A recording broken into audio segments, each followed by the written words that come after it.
Hello friends, आज का video बहुत ही इन्फॉर्मेटिव वीडियो है और ख़ास तौर से उन स्टूडेंट्स के लिए जो कि अपना ग्रेजुएशन या पोस्ट ग्रेजुएशन फार्मेसी में कर रहे हैं और इसके साथ साथ में वो गवर्नमेंट जॉब्स की तैयारी कर रहे हैं जिससे कि वो एक बेहतर करियर पर्सपेक्टिव बना सके। और यदि अगर ये वीडियो उनके अभिभावक या फिर पेरेंट्स देख रहे हैं तो प्लीज़ ये वीडियो अपने बच्चों के साथ में शेयर करिए, या स्टूडेंट ये वीडियो देख रहे हैं तो अपने फ्रेंड्स के साथ में या अपने सर्कल में इस वीडियो को शेयर करिए जिससे कि आप एक बेहतर करियर पर्सपेक्टिव बना सकें फार्मास्यूटिकल इंडस्ट्री में।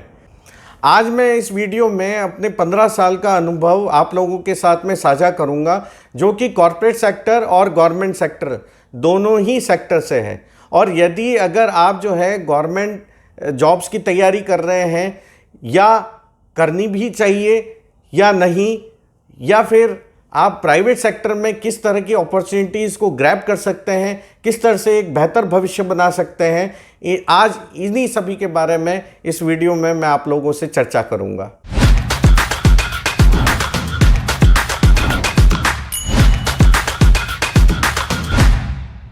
अधिकतर ये देखा गया है कि स्टूडेंट्स जो कि मेडिकल में असफल रहते हैं या फिर मेडिकल में किसी कारणवश उन्हें एडमिशन्स नहीं मिल पाता है तो फार्मेसी या फार्मेसी कोर्स में एक सेकेंड ऑप्शन के तौर पे वो अपना करियर देखते हैं। जी हाँ दोस्तों, और इनमें से अधिकतर जो बच्चे होते हैं वो गांव देहात से होते हैं जिन्हें आगे करियर पर्सपेक्टिव नहीं मालूम होता है या फिर उन्हें किसी तरह का कोई गाइडेंस नहीं मिल पाता है जिससे कि वो आगे चल के अपना करियर बना सकें। यदि आप अपना करियर फार्मेसी में देख रहे हैं और फार्मेसी कोर्स कर रहे हैं तो अक्सर सुनने में ये आता है कि फार्मेसी के बाद में आप क्या करेंगे, और हमें जैसा कि शुरुआत से ये फीडिंग की जाती है कि फार्मेसी के बाद में आप ड्रग इंस्पेक्टर बन सकते हैं जिससे कि आपका समाज में बहुत बड़ा वर्चस्व रहता है, या फिर अगर आप सेंट्रल गवर्नमेंट्स में, रेलवेज़ में या पीएसयूज़ में जहाँ पे फार्मासिस्ट के रोल पे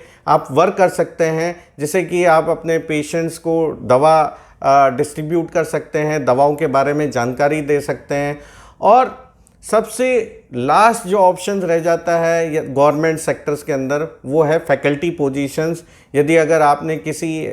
विषय में स्पेशलाइजेशन लिया है, एमफार्म किया है, आगे पीएचडी की है और बहुत से रिसर्च पेपर्स आपने लिखे हैं, डेवलप किए हैं, तो आप एक फैकल्टी के तौर पे गवर्नमेंट जॉब्स में अप्लाई कर सकते हैं। लेकिन जितनी भी ये सारी की सारी मैंने पोजीशंस आप लोगों के साथ में शेयर करी है, ये सिर्फ और सिर्फ मार्केट में 2 या 3% ही अवेलेबल है। जी हाँ दोस्तों, ये पोजीशन सिर्फ और सिर्फ मार्केट में 2 या 3% अवेलेबल है और हर साल जो है करीबन 50,000 स्टूडेंट जो हैं वो फार्मेसी ग्रेजुएट होके निकलते हैं। तो आप अंदाज़ा लगा सकते हैं कि आपकी अपॉर्चुनिटी कितनी हो जाती है और सिलेक्शंस का जो पैमाना है वो भी आजकल बहुत ज़्यादा टफ हो गया है ड्यू टू कॉम्पिटिटिव एज। जी हाँ दोस्तों, तो यदि अगर आप इन गवर्नमेंट पोजीशंस के लिए तैयारी करते हैं और जी तोड़ मेहनत करते हैं जिसमें आप जो है साल 2 साल देते हैं तो इसका जो रिटर्न है, जो आरओआई है, रिटर्न ऑन इन्वेस्टमेंट है, वो बहुत ही कम होता है और आपके सिलेक्शन के चांसेस जो होते हैं वो भी बहुत मिनिमम होते हैं। और यदि अगर आपने फार्मेसी जो है वो टियर 2 सिटी से या टियर 3 सिटी से किया है तो बिल्कुल ही आपके सिलेक्शन के चांसेस नगण्य हो जाते हैं, क्योंकि ना तो आपको एक बेहतर तरीके का मेंटरशिप मिल सकता है और ना ही आपके सब्जेक्ट्स के ऊपर कमांड रहती है जिससे कि आप इन टफ कॉम्पिटिशन्स की तैयारी कर सकें या इनको फाइट कर सकें। तो अक्सर ये देखा गया है कि ये गवर्नमेंट पोजीशंस बहुत रेयरली निकलती हैं और अगर निकल भी जाती हैं तो कई बार ये पोजीशन जो हैं वो कैंसिल हो जाती हैं और जो छात्र इन पोजीशंस की तैयारी कर रहे होते हैं, इन एग्ज़ाम्स की तैयारी कर रहे होते हैं, उन्हें हताशा और निराशा ही हाथ लगती है। तो आज मैं आप लोगों को बताना चाहता हूं कि यदि अगर आप जो सिर्फ और सिर्फ गवर्नमेंट पोजीशंस की तैयारी कर रहे हैं या गवर्नमेंट जॉब्स की ओर देख रहे हैं तो एक बेहतर अपॉर्चुनिटी जो कि आपके लिए मार्केट में अवेलेबल है फार्मास्यूटिकल इंडस्ट्री में अवेलेबल है वो आप मिस कर रहे हैं। जी हाँ दोस्तों, यदि अगर आप जो है फार्मेसी में ग्रेजुएट हैं, फार्मेसी स्किल्स को लर्न किया है, फार्मेसी के बारे में आप जो है प्रैक्टिकली नॉलेज रखते हैं, तो आप एक बेहतर भविष्य बना सकते हैं फार्मास्यूटिकल इंडस्ट्री में। और इंडस्ट्री में जहाँ पे कॉरपोरेट वर्ल्ड है, जहाँ पे आपके बहुत से जॉब्स अपॉर्चुनिटीज़ हैं, उनमें आप एक बेहतर स्किल्स को लर्न करके और अपने नॉलेज को एनहांस करके ज़्यादा से ज़्यादा अपॉर्चुनिटीज़ को ग्रैब कर सकते हैं। और यदि अगर आपने जैसे तैसे गवर्नमेंट जॉब्स पा लिया है कंपटीशन की तैयारी करके, कंपटीशन को फाइट करके, तो आपकी जॉब जो है वो दूर दराज इलाके में लग जाती है, जिससे कि एक छोटा कस्बा या कहें एक छोटे ज़िले के अंदर में एज ए फार्मासिस्ट के रोल पे आप वर्क करते हैं। और समय के साथ साथ में आपको एक तरह का एंजाइटी और डिप्रेशन भी होने लग जाता है कि आपने इतनी 4 सालों का मेहनत किया, यदि अगर आपने पोस्ट ग्रेजुएशन किया है तो 6 साल आपने अपने जीवन के जो है फार्मेसी कोर्स की तैयारी में, अपने प्रोफेशन की तैयारी में दिया है, तो कहीं ना कहीं एक मेंटल प्रेशर भी रहता है कि आप ना तो बेहतर लाइफस्टाइल को एंजॉय कर पाते हैं, ना ही अपने ड्रीम्स को फुलफ़िल कर पाते हैं, और ना ही अपनी इच्छाओं की पूर्ति कर पाते हैं। वही एक रिपीटेटिव जॉब रह जाती है जहाँ पे आप रोज़ाना अस्पताल में जाकर अपने फार्मेसी काउंटर पे दवाओं के प्रिस्क्रिप्शंस को पढ़ते हैं और दवाओं को जो है डिस्ट्रीब्यूट करते हैं पेशेंट्स के साथ में। और इसके साथ में आप ना तो कोई किसी तरह का स्किल्स डेवलप कर पाते हैं और ना ही कोई नॉलेज आप जो है डेवलप कर पाते हैं। और रही बात अगर आपकी सैलरी की, तो वो सैलरी भी जो है वो कहना चाहिए एक सम्मानजनक सैलरी नहीं हो पाती है, जिससे कि आप अपने फैमिली को सपोर्ट कर सकें या अपने आप को भी सपोर्ट कर सकें। तो वास्तव में आपको किन चीज़ों की तैयारी करनी चाहिए,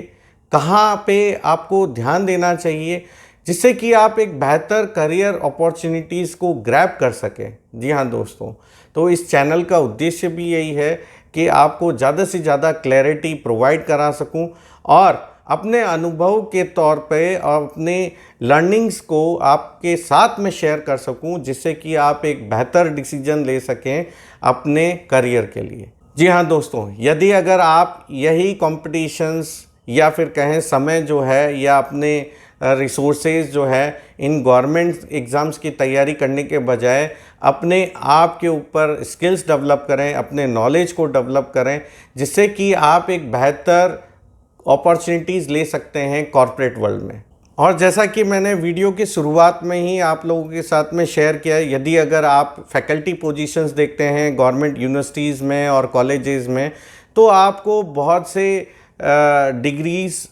ये रिसर्च पेपर्स और कई सालों का अनुभव की आवश्यकता होती है, जिससे कि आप जो है फैकल्टी पोजीशंस को ग्रैब कर सकते हैं गवर्नमेंट यूनिवर्सिटीज़ और कॉलेजेस में। और इससे रिलेटेड मैं भविष्य में वीडियो भी बनाऊंगा, जिससे कि आपको एक क्लैरिटी मिल सके कि यदि अगर आप जो है फैकल्टी पोजीशंस की तैयारी कर रहे हैं फार्मेसी स्ट्रीम में, तो आपको किन किन चीज़ों का ध्यान रखना चाहिए। तो बात करते हैं कॉर्पोरेट वर्ल्ड की। जी हाँ दोस्तों, जैसा कि आप सभी जानते हैं कि फार्मास्यूटिकल इंडस्ट्री जो है वो एक तरह का हेल्थ केयर इंडस्ट्री है, जहाँ पे बहुत सी अपॉर्चुनिटीज़ हैं यदि अगर आपने इंडस्ट्री को सही तरीके से समझा है और अपने स्किल्स को डेवलप किया है। जी हाँ दोस्तों, बी फार्म में आप लोग कई तरह के सब्जेक्ट्स पढ़ते हैं, जैसे कि एनालिटिकल केमिस्ट्री पढ़ते हैं, सूटिक्स पढ़ते हैं और कोलॉजी पढ़ते हैं। ये सब्जेक्ट्स एक ऐसे सब्जेक्ट्स हैं जो कि इंडस्ट्री ओरिएंटेड जॉब्स के लिए आपको तैयार करते हैं। जी हाँ दोस्तों, यदि अगर आपने प्रोडक्ट के बारे में अच्छे से समझते हैं, फार्माकोलॉजी के बारे में अच्छे से समझते हैं, तो एज ए क्लिनिकल फार्मासिस्ट जो है आप हॉस्पिटल्स में वर्क कर सकते हैं। और यदि अगर आपने मार्केटिंग के बारे में पढ़ा है और आप मार्केट में कम्युनिकेट कर सकते हैं, नेगोशिएशन स्किल्स है, तो आप एक बेहतर मैनेजर के तौर पे आप इंडस्ट्री में वर्क कर सकते हैं।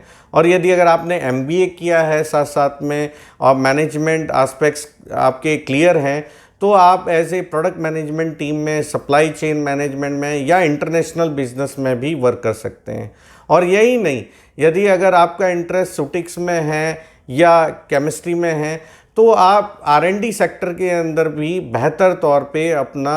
रिसर्च करियर बना सकते हैं और एज ए साइंटिस्ट आप वर्क कर सकते हैं। और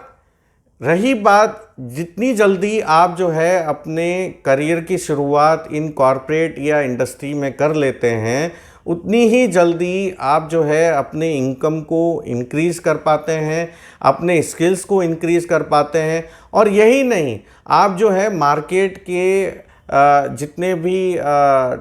टेक्नोलॉजी एडवांसमेंट हो रही हो या चाहे वो किसी भी प्रकार का एडवांसमेंट हो रहा हो, उससे अपडेटेड रहते हैं। तो यदि अगर आपने इंडस्ट्री को सही तौर पे समझा है और अपने आप को प्रिपेयर किया है, तो यहाँ पे आपकी तनख्वाह, आपकी स्किल्स और आपके जो कहने चाहिए करियर अपॉर्चुनिटीज़ जो हैं वो लिमिटलेस है। जी हाँ दोस्तों, और यही नहीं, as a professor, as a faculty, मैं ये भी देखा है कि यदि अगर आपने कॉरपोरेट का अनुभव रखते हैं और इंडस्ट्री में आपने जो है 15 साल 20 साल काम भी किया है, तो एकेडमिक वर्ल्ड में आपकी बहुत बड़ी रेपुटेशंस होती है। और यही नहीं, अधिकतर जो इंस्टीट्यूट्स हैं, कॉलेजेस हैं, वो आपको लेक्चर डिलीवर करने के लिए बुलाते हैं, आपको सम्मानित करते हैं, जिससे कि एक रोल मॉडल के तौर पर आप जो आने वाली जनरेशन्स को या स्टूडेंट्स को एक गाइडेंस दे सकें। तो ज़्यादा समय बर्बाद नहीं करते हुए, गवर्नमेंट जॉब्स की तरफ ज़्यादा तैयारी नहीं करते हुए, यदि अगर आप समय रहते कॉरपोरेट वर्ल्ड के लिए तैयारी कर लेते हैं या फिर कहें अपने स्किल्स को लर्न करते हुए, अपनी क्षमता को समझते हुए उन सभी जॉब्स के लिए अपने आप को तैयारी कर लेते हैं, तो मैं समझता हूँ कि आप एक बेहतर फ्यूचर बना पाते हैं फार्मास्यूटिकल इंडस्ट्री में। कॉर्पोरेट वर्ल्ड में काम करने का एक और फ़ायदा होता है, जी हाँ दोस्तों, वो फ़ायदा है नेटवर्किंग। यदि अगर आप कॉर्पोरेट वर्ल्ड में काम करते हैं, इंडस्ट्री में काम करते हैं, तो आपसे कई लोग संपर्क में आते हैं, जिससे कि आपको बहुत सी अपॉर्चुनिटीज़ मिलती हैं और आप कई चीज़ें जो हैं वो इंडस्ट्री में काम करते करते सीखते हैं। और यही नहीं, यही नेटवर्किंग आपको जो है आपके करियर में भी बहुत हेल्प करती है। और यदि अगर आप जो है अपने कॉर्पोरेट वर्ल्ड में एक्सपीरियंस ले चुके होते हैं, चाहे वो 20 साल 25 साल हो, और इन्हीं अनुभव के साथ साथ में यदि अगर आपने PhD कर लिया है या किसी तरह का रिसर्च वर्क किया है, तो दोस्तों आप एकेडमिक वर्ल्ड में भी अपनी पोजीशंस बना सकते हैं, एकेडमिक जॉब्स को ग्रैब कर सकते हैं, जिससे कि आप एक अपने बेहतर लाइफस्टाइल कहना चाहिए वो क्रिएट कर सकते हैं। तो ज़्यादा समय बर्बाद नहीं करें, अपने रिसोर्सेज को बर्बाद नहीं करें। और यदि अगर आप जो है गांव देहात से आते हैं और अपने आप को एक नेक्स्ट लेवल पे ले जाना चाहते हैं या इस इंडस्ट्री में इस्टेब्लिश करना चाहते हैं, तो आप अपने लर्निंग्स को जारी रखिए, अपने नॉलेज को एक्सपांड करिए और स्किल्स को लर्न करते रहिए, जिससे कि आप एक बेहतर अपॉर्चुनिटीज़ को ग्रैब कर सकें। यदि अगर वीडियो अच्छा लगा हो तो प्लीज़ सब्सक्राइब करिए, लाइक करिए और शेयर करिए। Thank you very much.